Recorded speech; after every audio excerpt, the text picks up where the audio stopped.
The United Nations is calling on Lebanon's government to do something to address the country's worsening economic meltdown. 2 years into the country's financial crisis, the UN estimates 78% of Lebanese citizens live below the poverty line. 36% live in extreme poverty. The World Bank released a report calling the situation one of the worst economic crises the world has seen in 150 years. The organization says the government is ignoring the rapid economic deterioration. It criticizes Lebanon's government for choosing policy that defends, quote, a bankrupt economic system which benefited a few for so long. Here to talk more about this is Afeef Nessouli. He's a journalist who's reported extensively on Lebanon. Good to have you here, Afeef. What did this economic spiral, when did it start? What triggered it? Tell us more. A good question. I think that it's really complicated to tell when it started. I think that this started probably decades and decades ago, trying to figure out the civil war. But more recently, a couple of years ago, the Syrian situation caused a lot of very difficult sort of variables, and the GCC pulled out, and then there was just no room for the government to really help the people. So hyperinflation started and extreme poverty became the norm in a middle-class economy. Afeef, it's clear from those statistics that the suffering is widespread, but who is being most affected by this crisis?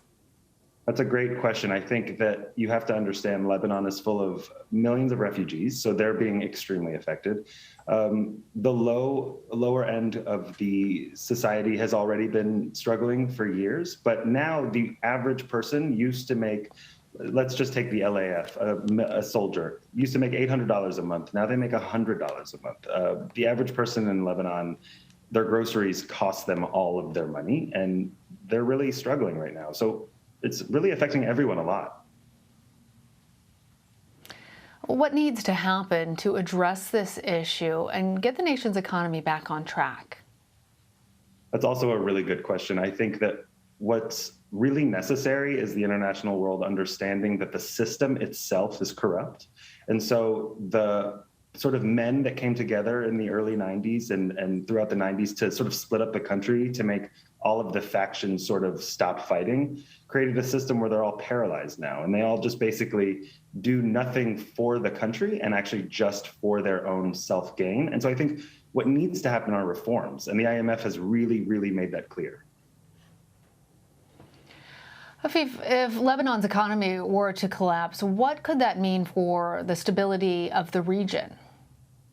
I've done a lot of work on extremism and radicalism, and Lebanon is a bit of a canary in the coal mine for the region, right? So when I was there from 2018 to 2020, I was on the border and I was in slums and I was in the prison system. And radicalization is really coming from desperation a lot of times and a lot of no alternatives, right? There's no alternative. If your family is struggling and you have no money in the government and nobody legitimate is helping you, you're going to take a contract from someone, whether it's Hezbollah or whether it's ISIS, and it could be a faction that kind of funnels into those places. And you're going to say, I honestly have to do this. There's not really an alternative for my child to eat.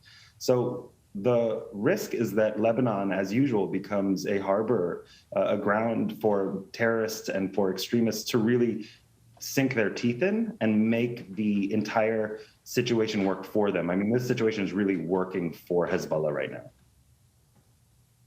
What an interesting experience you had there.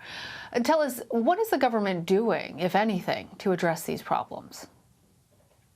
Good question. Najib Mikati has been, he's recently been appointed, and he's definitely been trying to do something, but he's really the same as always. He's a billionaire who could probably fix the entire country with his own pocket, but he's very patriarchal. There's an arcane system. He's very, he's still in the old tropes, right? He's really doing nothing. I'd say that the government is illegitimate and no longer do anybody really believe any of the ministers. I mean, the Minister of Environment is doing nothing because the garbage is everywhere. The water is not potable. It's impossible to believe that they're doing anything real right now because they're a bunch of billionaires who have actually made billions of dollars with the status quo. Well, last month, the U.S. Navy made its first port call ever in Lebanon. Tell us more about that and the particular timing. Listen, it's great that there's military to military sort of bilateral relationships. It does signal something more. It signals that the LAF really needs help. And not only do they need help, but their needing help kind of signals that Lebanon is in a lot of trouble.